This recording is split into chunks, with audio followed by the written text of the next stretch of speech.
Hello, everyone. So, I managed to get something useful done. Sorry about the shakiness of this, but I've got to do it handheld for this right now. On this 60, yeah, don't even remember the number now. Good thing they've etched that on there. 6835. That orange color makes it kind of hard to see. It is aluminum. I looked it up. I think Black Dolphin asked me about that, if it's aluminum or not. It is aluminum body with like a cheap orange paint on it.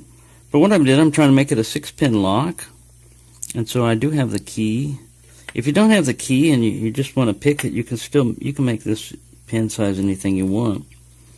But you will have to come up with another pin for 6. I found a little small key pin for a padlock, and I wanted something unusual. What I'm trying to do here is I'm trying to get a lock that will pick differently depending on how the pin just rotates in that stack, So that way you've got at least one chamber. Like in this case, it's going to be pin 6. These are the original pins, and I'm replacing them all with the I got that little kit, that lists them all, which will also give you the bitting. If you didn't have a key, you could just, if you knew a locksmith or had one, you could just go there and say, hey, I need a master lock key with this bitting, and you could give them the number, and they could cut you a key. Bam, you got it. But I've already got a key, and I just want to make it a little bit more fun to pick.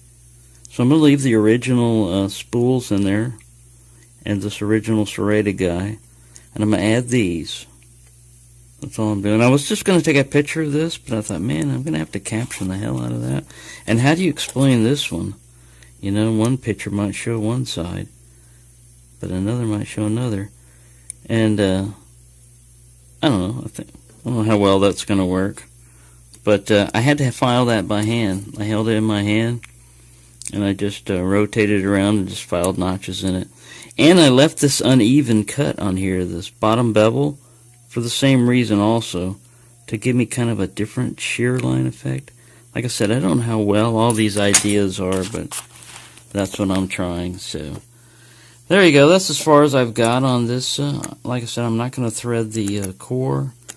And if I were to just didn't want to keep it too original, I would try to go into the Bible. And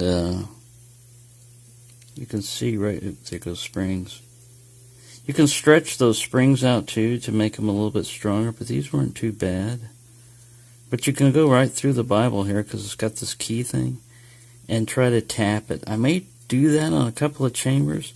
The only problem is these spring threads also act like serrations in the chamber, not for picking, but for pushing the pins up. Right? So if you've got a chamber threaded all the way down, which is the advantage of going this way instead of this way, because you can thread this all the way through and just get the top layer and leave the rest of the cylinder smooth for the spring operation, because it's really not going to matter after a certain point, unless you're using a cone pick or something, and even then that wouldn't matter. Serrating that all the way up there is just going to serve to snag those springs a lot of times. And sometimes you have no choice. You've got to either, if they don't have this for you, you've got to drill, or pull this cap off, and you've got to tap. So there you go. Sorry for rambling on again. It is Sunday morning, and the sun is starting to come up, and the birds are chirping, so I'm not getting a lot of picking done, but this will make it for a different lock, which is another way of, I learned this is another way of saving money on the picking experience, because I got this on eBay, which, it's a used lock already. I've saved a little bit of money. Sometimes you can wind up paying more. And then I'm upgrading it, which will make a different picking experience, and enhancing it slightly for the feeling, of the lock being picked. And you can only go a certain point, after you serrated threads, you can't or chambers, you can't untap them. And after you countersunk them or tried to countersink them,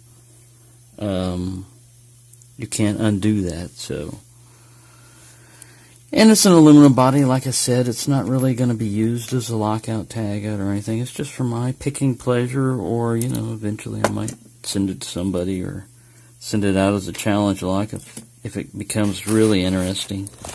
But to do that, I would have to. I really like false sets and everything, and I would have to change either a key pin or a driver into a T-pin, because I think that with spools gives you that nice, like a really good false set that sometimes can trap you. When you go back to unset that T-pin, a lot of times you'll drop other chambers, which is really frustrating. Then you have to go back and set them and not get caught in the T-pin trap. But there you go. Sorry, I have 6 minutes of like airborne drunkenness on this. I haven't been drinking yet, but it is early.